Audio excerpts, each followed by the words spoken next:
ចានេះគឺជាខោក្មេងប្រុសចាដេហើយនឹងគាត់រួចរាល់ហើយចានេះ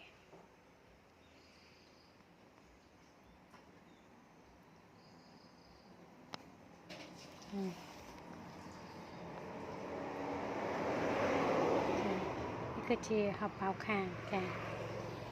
ហបប៉ៅខាងចានេះគឺជាហបប៉ៅក្រោយចាមាត់ហបប៉ៅគឺយក9លេខចាមាត់ហបប៉ៅខាងនេះចា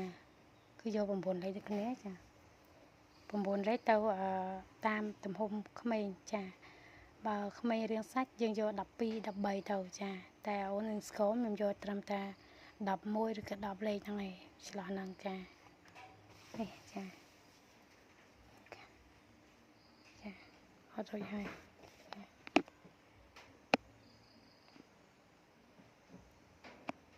ជើងវត្តខាងក្នុងចឹងចា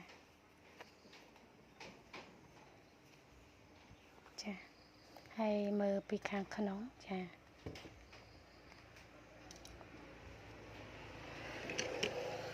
នេះចាប៉ៅខាងនេះខាងក្នុងចាតំណត់លងតិចតែក្រាស់អត់ងាយនេះទេគឺក្រាស់ហ្មងកណាត់ណាចាតែកណាត់តំណត់នេះគឺក្រាស់ហ្មងចានេះផ្លាកកន្លែងខ្ញុំចាហាងរបស់ខ្ញុំចាកន្លែងកាត់ដេររបស់ខ្ញុំចានេះចាធីនីតាស្រីណោមកាត់ដេរចាលេខទូរស័ព្ទចាមានពីខ្សែ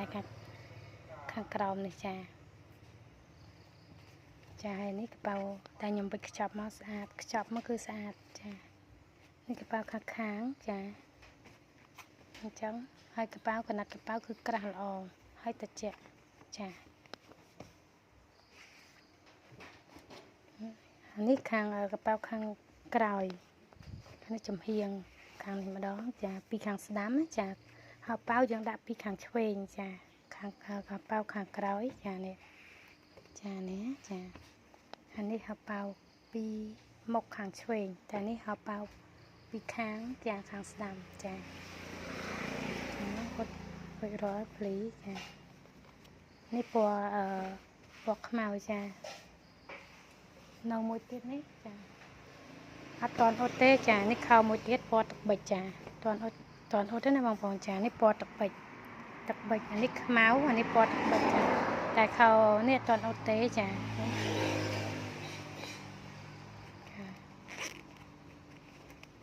ចានេះខាងក្នុងហៅប៉ៅដូចគ្នាចានេះសាច់កប៉ៅក្រាស់ល្អ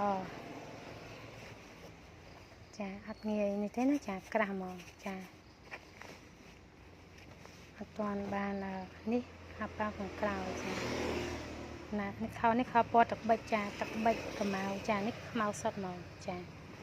ពីខោរួចហើយខិននៅតែខោនេះអត់ទាន់អត់ចាបាយ